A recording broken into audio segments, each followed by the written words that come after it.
Assalamualaikum warahmatullahi wabarakatuh. Kami dari kelompok 4 akan mempresentasikan tentang jurnal penyesuaian. Saya Muhammad Didan Asyakur. Saya Muhammad Rafla Diasta. Saya Muhammad Al-Gudri Farensi. Saya Muhammad Fidelha.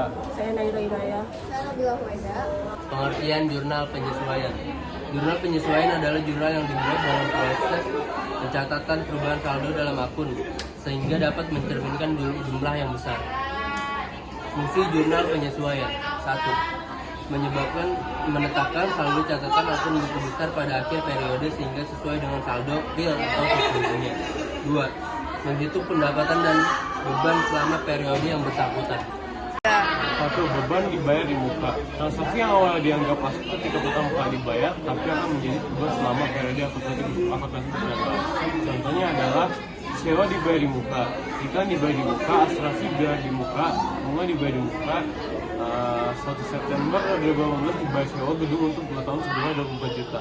Asetnya pada tanggal 1 bulan September, sewa dibayar di muka dengan debit 24 juta dan kas menjadi kredit 24 juta.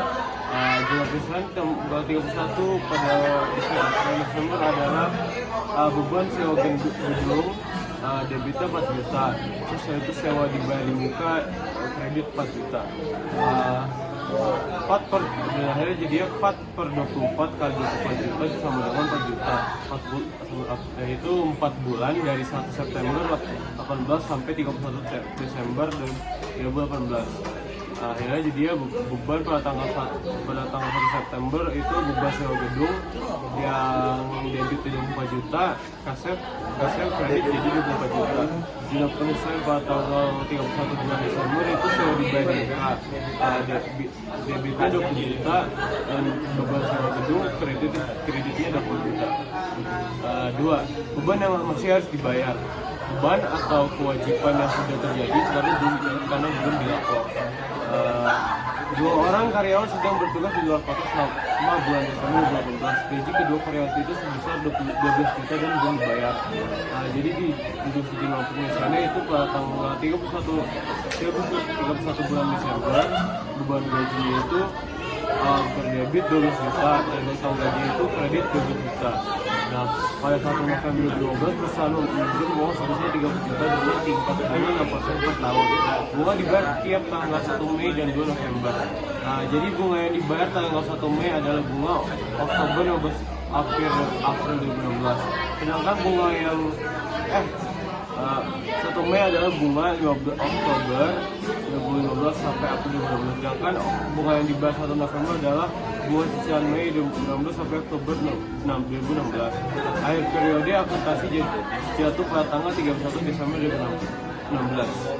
Jadi di jurnal penyesuaian ditulis pada akhir bulan tanggal 31 bulan Desember itu beban bunga debitnya 300.000, utang bunganya kredit 300.000. Jadi 2/12 kali dalam kurung 6% kali 30 juta sama dengan 300.000, yaitu 2 bulan dari 1 November sampai 31 Desember 2016.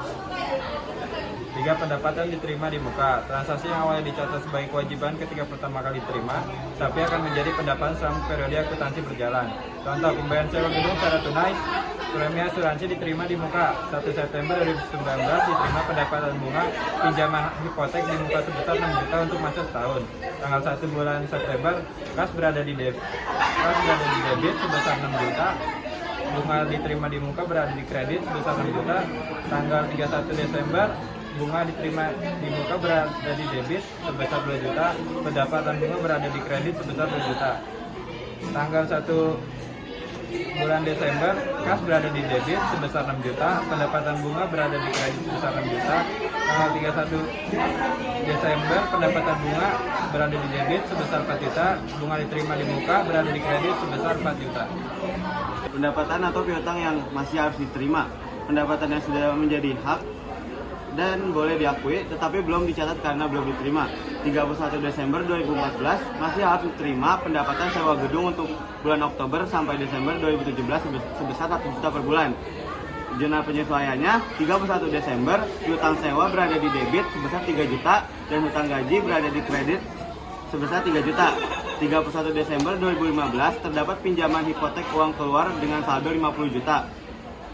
Bunga pinjaman tersebut diterima tiap tanggal 1 Maret dan 1 September dengan tingkat bunga 12% per tahun.